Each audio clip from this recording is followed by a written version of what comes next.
Alright, what is going on, guys?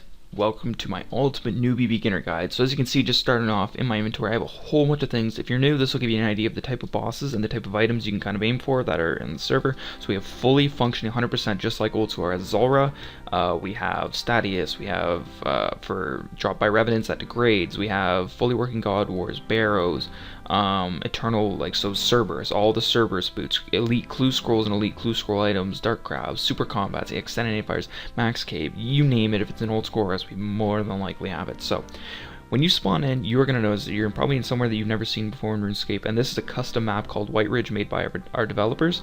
It is honestly incredible. This is completely custom. It'll give you a good idea of how incredible the server is. I mean, like, down to the exams. It has every little meticulous detail. It just makes it feel just like old school RuneScape. So if you are looking for a service, say you don't have the time for the the times 1 XP rate from old school RS, come here and you will have a full old school experience while playing at a much higher experience rate and get you to doing those bosses a lot quicker. So as you notice here, you're going to see Zeke. That is where you're going to get all your armor and weapons, your bow and arrow salesman. That's where you're going to get your all your ranging gear. Wizard Korvac. That's where you're going to get any of the mage supplies that you need. We have obelisk because we have summoning, and we have 110% working construction. Gilded altar, everything, you name it.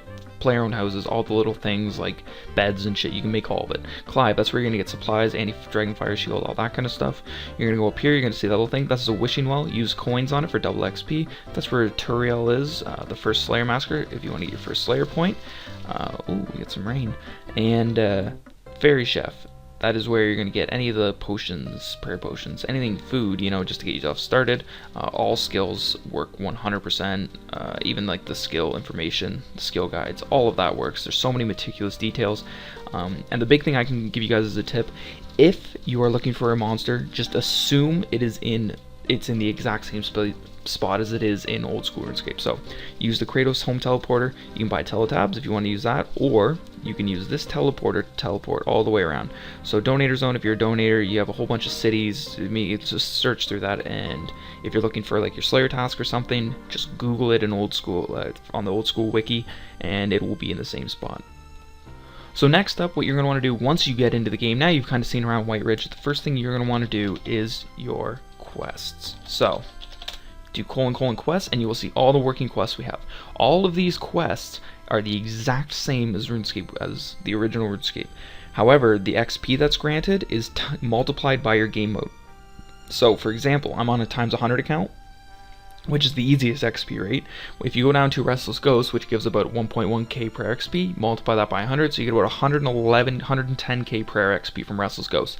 So I know, don't be, well, Craig, I hate doing quests. Okay, well, here's the thing. You could either go to Rock Crabs for 2 hours on a times 100 account and train your strength and attack to 70 in 2 hours, or you could do Waterfall Quest, which takes literally 15 minutes and get it instantly. So that's a little food for thought. If you hate quests, by no means do you have to do them. There's no reason whatsoever that you have to do them, so keep that in mind.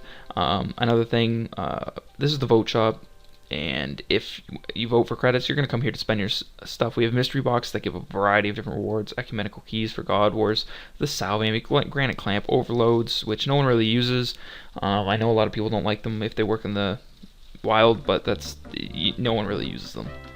Okay, so for my next tip, I'm going to be taking you to the Wilderness Hub here, and if you don't like the Wilderness, don't worry, you're not going to be PKing here. You can talk to Mandarith, and we have a custom Wilderness point where any monster level 10 to level 59 will give you 1 point for killing it. Anything from 60 to level 99 will give you 2 points for killing it, and anything level 100 combat and above, so lava dragons, anything like that, that's going to give you 3 points. So as you can go talk to Mandarith here, see what he's selling, you're going to have a variety of things. Notice that the Dragon Defender is in here. Don't go to the Warriors Guild and kill Cyclops for 2 hours trying to get a Dragon Defender. Go kill zombies at the Graveyard of Shadow or skeletons in level 10 Wild until you have 300 Wilderness points, and get this, it'll take about 20 minutes max, maybe.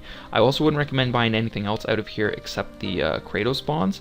These Kratos spawns, I don't even have enough Wilderness points for one. Alright, and I have acquired a Kratos voting bond. So as you can see here, the rewards from it, this is where you're going to want to get a lot of your food. So if you're going to do a lot of bossing and stuff, and you don't want to fish all your food, I highly recommend you just go and kill shit in the wild and get cooked sharks noted. That will save you a ton of time, but it also gives you 75,000 coins if you want some starter money, double XP, or some supersets. Again, not overly recommended. So after you've done all your quests and you've been starting to get kind of stats, your combat stats up, you're going to be wanting to look how to make money. So some really easy starter money while also getting some skills up. You can do wall saves. You get the gems. You can make it. You're going to get a lot of gold ore from shooting stars, which you can make into gold bars, make into jewelry and alch, which I'll talk about shooting stars later.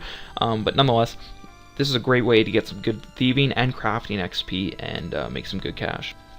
The next and probably best moneymaker I can suggest to you guys is go to your achievement diaries. We have only at the moment working is the Karamja and Varrock. The other ones are being added soon. So if you go to Karamja diaries, complete all the Karamja diaries. Set that as your goal to complete the Karamja diaries. Now the big thing with this is we have a custom reward.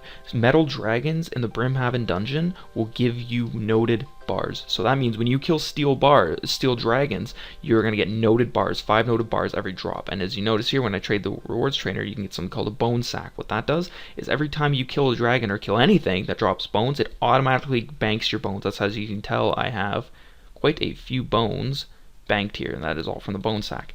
So what you want to do, kill steel dragons, get the steel bars. If you can set that as a goal for yourself, I recommend maging them. Get anti-fire potions and an anti-fire shield. You'll have 100% protection from them, and you can get a ton of things. Chance of visage, great alchables, and you'll also get the steel bars, which you can sell to players for around 1.1k or even more. So you're looking at about at least 5k per drop from a steel dragon. Alright, so the next thing you want to be doing is setting a goal of like 93 Slayer. Now this is just like real RuneScape. I mean, as you can tell here, we have the Neve Slayer dungeon completely working. You can toggle this smoke effect too. It's kind of annoying, but nonetheless, you're going to want to set 93 Slayer as your goal. That's going to allow you access to the thermonuclear smoke devil, and this guy drops a ton of alchables. It is honestly great money, so you're going to want to kill that big guy right there, and that's going to set you off pretty well for starter cash. Now again, this is all about starting goals. This isn't a server where you're going to get in and make bank in an hour. You know, you get your stats up, and it's really easy, like really easy to start making money once you have those stats up. So if you're going to kind of wonder how to make money, set yourself some goals, and I'm giving you guys some good ideas of the goals you can set. I'm also going to give you guys an idea of the donator zone here. We have no OP donator perks where you can't go and buy an AGS. There's nothing like that. There's no pay to win here. We have little perks. So this is the donator zone. Donate $25, you're allowed access to here. It's a nice convenient place. There's a nice furnace here. Close access to the Mage of Zamrock and Grandpa Jack, who if you type in teleports, will give you an idea of all the different teleport locations by typing. When you talk to Grandpa Jack here, you can type any of those in and it will automatically teleport you to that place. There's only certain areas that you can do this. However, it is very helpful nonetheless. Okay, so that should have given you guys a good idea of the long-term and kind of short-term things you should be looking to do when you join Kratos here, and it will really help you, you know, progress as fast as possible, set goals, don't expect to make bank in a day, and if you can get up to like 100 combat, this server gets really fun, and you'll probably be hooked and stick around for a really long time, as a lot of the people have here. The server is rapidly growing. We peak around 60 players so far, where a month ago we were peaking like 30, so it's been doubling in size over the past month. So you might want to get going on this server while it's nice and, you know, not overly populated before too many people come, and then you kind of have a nice advantage. So I hope you guys enjoyed this, hope this helped, and I'll see you guys later. Peace out.